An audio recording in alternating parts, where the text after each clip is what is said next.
Muchos esperaban ver a David Collado siendo vicepresidente de Gonzalo Castillo. Eso no se dio. Muchos esperaban verlo a esta altura de juego siendo candidato vicepresidencial de Luis Abinader. Eso no se dio. Entre otras tantas especulaciones. ¿Y qué es entonces lo que realmente está ocurriendo con el proyecto de David Collado? A continuación voy a revelar acá en Impolíticamente Correcto cuál ha sido hasta ahora la estrategia, o cuál será más bien la estrategia a futuro inmediato de cara a la figura en términos políticos de David Collado por parte de sus mecenas, que no son otros más que el grupo Vicini, cosa que todo el mundo sabe en este país. Acompáñenme porque ciertamente la lógica política desde el empresariado es una muy distinta a como suelen verla y aplicarla desde el poder los políticos al estilo Danilo Medina, Leonel Fernández, etcétera, etcétera.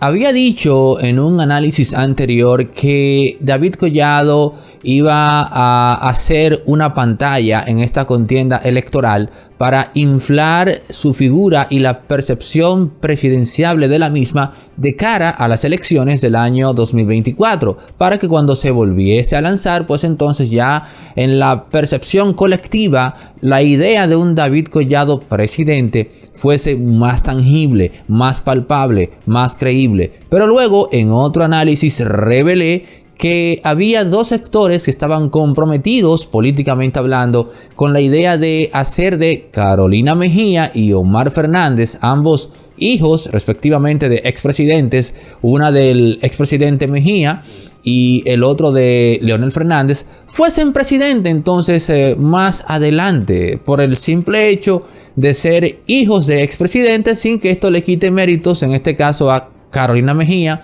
que me consta que es una mujer brillante. El otro muchacho no lo conozco. Ahora bien, anote esta tripleta: David Collado, Carolina Mejía y Omar Fernández.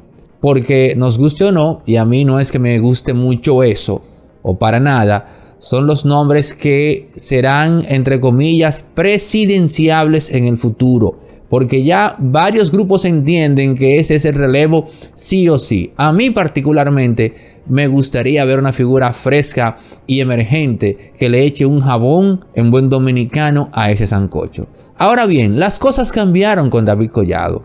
Ya no se trata solamente, o no se trata de modo exclusivo, de crearle un aura de presidenciable de cara al 2024. Lo que está ocurriendo es que el grupo Vicini, entendiendo que no tiene nada que perder lanzando a David Collado como presidenciable en el año 2020, debido a que, aunque usted se preguntará, pero ¿cómo así anodizándose que no tienen nada que perder? No tienen nada que perder, porque nadie espera que David Collado gane en esas elecciones. Es como el equipo débil en la NBA que cuando se enfrenta a un equipo fuerte, sabiendo psicológicamente hablando que no tiene nada que ganar, le da con todo y de chepa a veces y gana. Pero en sí, incluso antes de entrar a la cancha, no tenía nada que perder porque nadie espera que gane. Entonces, sobre esa lógica tan sencilla, el grupo Vicini decide, vamos a lanzarlo con todo ahora. Pero no solamente ganamos el aura, la percepción de cara al 2024 de que es un presidenciable, sino que ahora aplicamos la siguiente estrategia. Lanzamos al muchacho como candidato presidencial y como entendemos o sabemos que habrá una segunda vuelta, con los puntos que gane David Collado en la primera vuelta, ganamos poder de negociación, ya sea con el oficialismo o ya sea con la oposición, para sumarle el apoyo de David Collado en esa segunda vuelta. Y voy a revelar que según los cálculos de ellos, y esto ya sí es una información primicia por así decir, las investigaciones de mercado que ellos han hecho hasta ahora le garantizan, según esos datos, según esas analíticas, que David Collado sacaría no menos de un 4%. Y señores, si eso es cierto, si esas analíticas dieron en lo certero un 4% en una segunda vuelta de cara a cualquier candidato, oye, me dan lo que sea. Y ahí está el tema de Punta Catalina, que aún no se ha vendido. Y ellos quieren que se vendan ahora. Y si no se vende, ¿cómo ellos pueden propiciar o tratar de comprometer para que finalmente se venda? Bueno, pues un David Collado apoyando a X candidato sería entonces la mejor opción. Un David Collado, candidato presidencial, apoyando a fulano en una segunda vuelta. Esa es la estrategia del grupo de empresarios, Grupo Vicini, que tiene su brazo político en David Collado. Lanzar al muchacho ahora como candidato presidencial, que saque sus 4 puntos. Él no va a ganar, eso lo sabe todo el mundo. Ganan una buena percepción de cara a 2024, pero también ahora en términos fácticos ganan un poder de negociación para la segunda vuelta, ya sea con la oposición o con el gobierno. ¿Qué les parece? Yo decía que desde el punto de vista empresarial, la lógica de lo político se maneja de una forma. Y desde el punto de vista de lo político, es decir, del político ortodoxo, del político convencional, se maneja de otra manera. Es muy difícil usted ver a un Leonel Fernández o a un Danilo Medina aplicando ese tipo de estrategias. Pero aquí hay una diferencia, señores.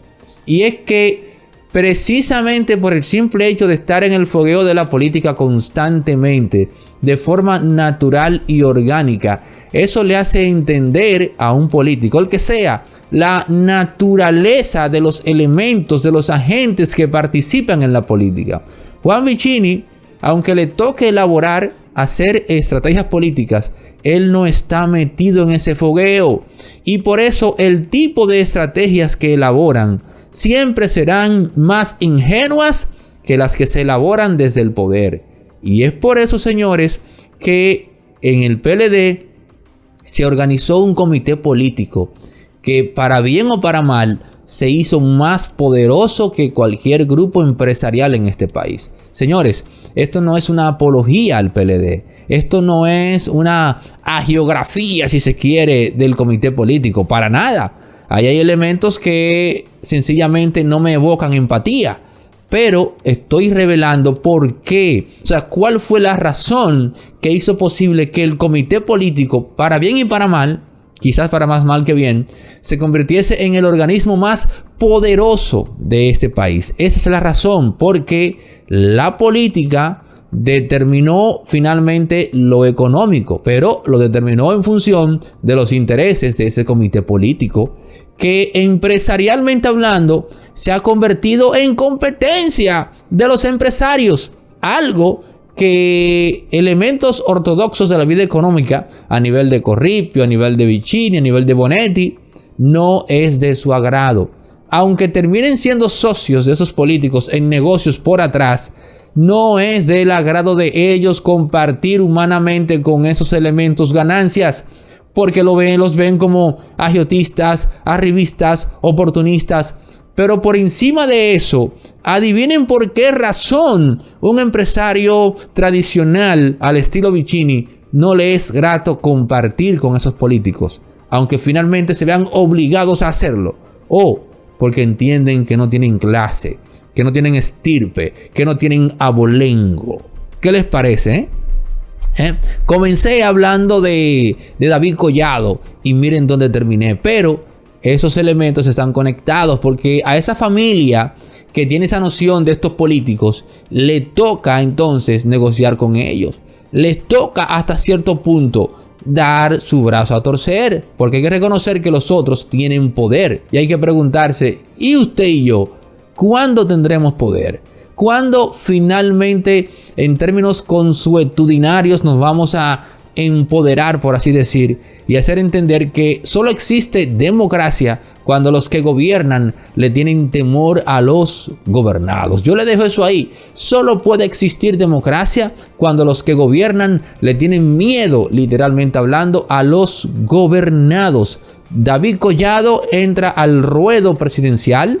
Eso usted lo verá en los próximos días. Y acabo de revelar aquí, en Impolíticamente Correcto, la estrategia que está siguiendo el grupo Vicini. Pero voy a revelar que David Collado estuvo a punto de ser candidato vicepresidencial de Luis Abinader. Y finalmente, ¿por qué no se dio eso?